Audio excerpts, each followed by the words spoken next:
विक्रम और बेताल की कथा भाग 4। राजा विक्रमादित्य ने बेताल को पेड़ से उतारा और कंधे पर लादकर चल पड़े। रास्ते में बेताल ने एक और कहानी सुनानी शुरू की। एक बार की बात है, अंगदेश नामक राज्य का राजा शिवसेन न्यायप्रिय और शक्तिशाली था।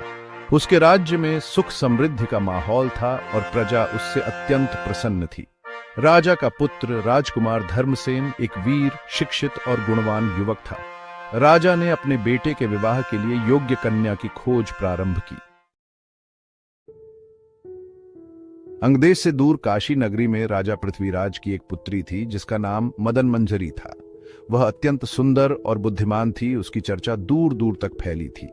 जब धर्मसेन ने मदन मंजरी के बारे में सुना तो उसने तय किया कि वह उसी से विवाह करेगा। उसने अपने पिता से अनुमति ली और विवाह प्रस्ताव लेकर काशी पहुंचा। जब धर्मसेन काशी पहुंचा तो उसे मालूम हुआ कि मदन मंजरी का विवाह पहले ही किसी और से तय हो चुका था। यह सुनकर धर्मसेन का दिल टूट गया, परंतु वह किसी भी तरह मदन मंजरी से मिलना चाहता था।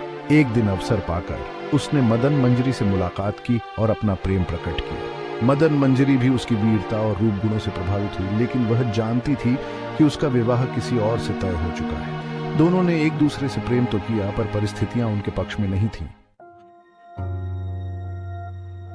कुछ समय बाद मदन मंजरी का विवाह होने वाला था। विवाह के दिन धर्मसेन पूरी तरह से टूट गया और काशी से लौट आया।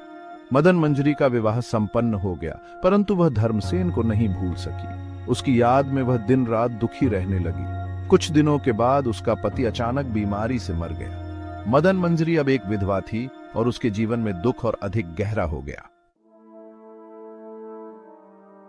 विधवा होने के बाद समाज की परंपराओं के अनुसार उसे घर छोड़ना पड़ा। वह अपने माता पिता के पास वापस लौट गई। वहां पहुंचने के बाद उसने धर्मसेन के पास संदेश भेजा कि वह उससे मिलना चाहती है। धर्मसेन को जब यह संदेश मिला तो वह तुरंत उससे मिलने के लिए काशी आया।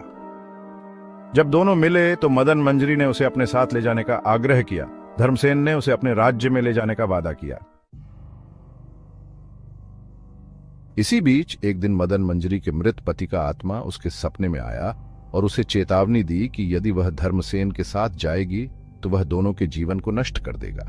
यह सुनकर मदन मंजरी भयभीत हो गई और उसने धर्मसेन से कहा कि वह अपने जीवन में दोबारा कभी भी उससे नहीं मिलेगी। धर्मसेन ने लाखों मिन्नतें की, परंतु मदन मंजरी ने अपना निर्णय नहीं बदला। उसने उसे अलविदा कहा और जीवन भर के लिए सन्यासिनी बन गई।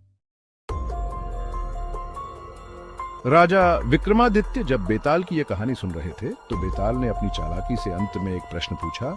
राजन, बताओ, इस पूरी स्थिति में सबसे बड़ा बलिदान किसका था? राजा विक्रमादित्य ने कुछ देर सोचा और फिर उत्तर दिया, इस स्थिति में सबसे बड़ा बलिदान मदन मंजरी का था। उसने अपने जीवन का सबसे प्रिय व्यक्ति पाकर भी उससे दूर रहने का कठिन निर्णय लिया। उसने अपने पति के प्रति वफादारी निभाई और समाज की परंपराओं का पालन किया।